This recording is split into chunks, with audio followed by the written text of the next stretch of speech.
He's a research scientist at MIT. Please, the floor is yours. שלום, אני נמרוד. אני חושב יותר בעברית, אבל מה שאני אכיר היום יהיה באנגלית כדי שכולם יוכלו להבין. Hi, my name is Nimrod Heldman. I'm a research scientist at MIT and a retired captain of the IDF Reserves. I mentioned my army service intentionally, even though I live in this weird duality of being both proud and ashamed of it at the same time. I do so for several reasons.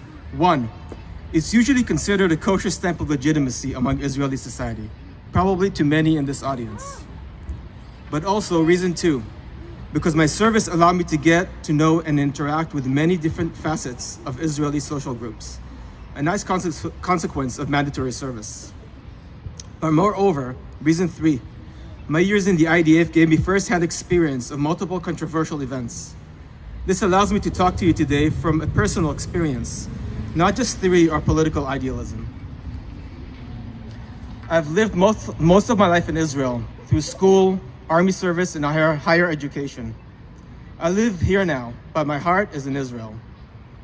My goal here today is to make you think about the meaning of democracy. When we chant democracy,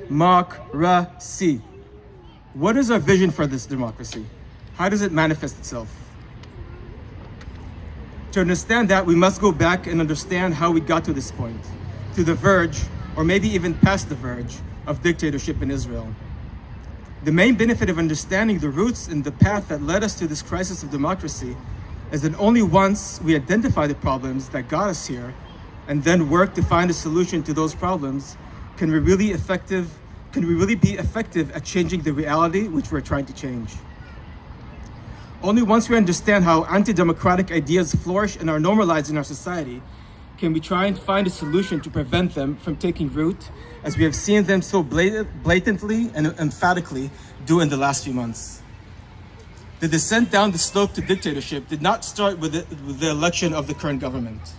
No, the seeds for this administration's actions were planted years before, and not at one singular point in time, but rather slowly throughout the slippery slope that led us to our current state of affairs.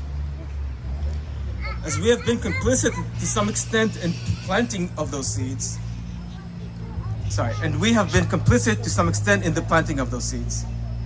They were planted when we took control over the lives of others to settle portions of a land we feel a strong bond to, but to which our borders did not legally extend. They were planted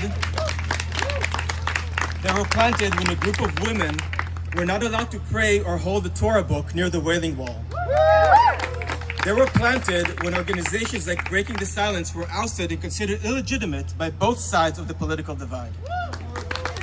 They were planted when being called a left-wing supporter was considered an insult. They were planted when more than one education minister asked the Kohelet organization to rewrite civics books for schools, or when civic teachers were fired for teaching about left-wing opinions. Notice the parallels to what is happening right now in this country. They were planted when the actions of the Israeli government served to rip apart the long-standing relationship between Israel and Jewish communities abroad.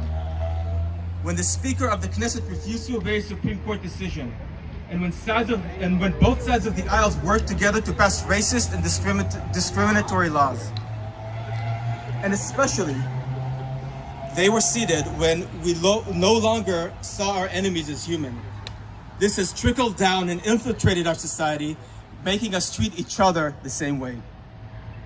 And the list goes on and on. They were planted when these things happened, and we didn't raise our voices as we do now. These seeds were slowly normalized over time until we didn't realize they became common practice.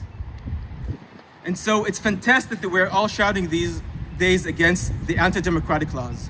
It's what needs to be done. No, it's what must be done. But shouting about those without also raising our voices against the many dictatorship milestones we encountered along the way will not solve the core issues we are facing, and so will not lead to a resolution.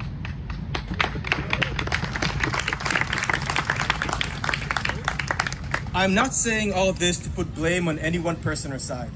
Rather, I'm saying it to invoke reflection about where things were wrong went wrong so we can more effectively change the current trajectory, and more accurately, ultimately, so we can prevent it from happening again.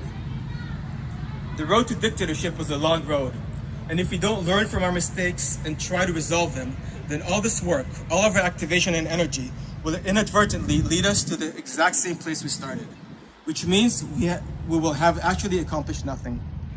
And I know that nobody here wants that. We are here because we care, so we need to honor that responsibility by looking back at how we got here.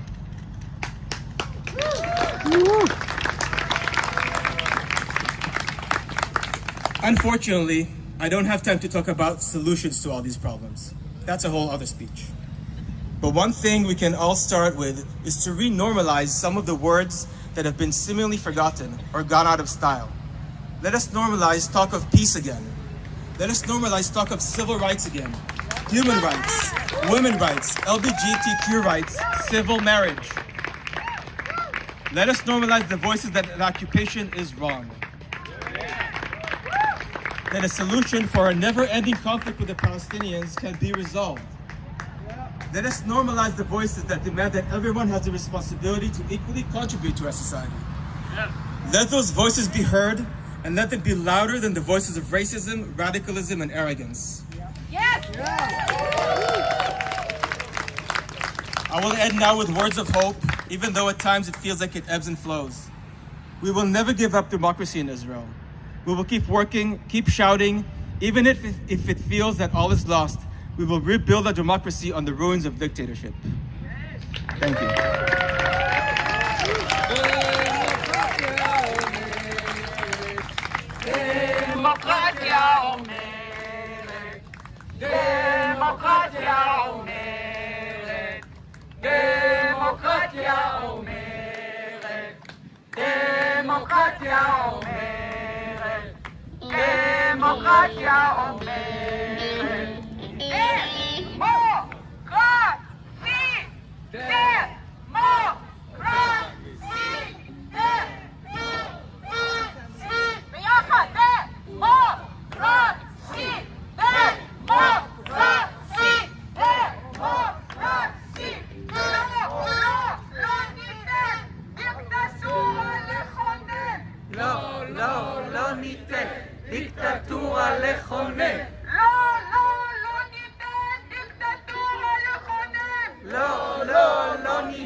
הכנסת הפכה ואנחנו נתקן.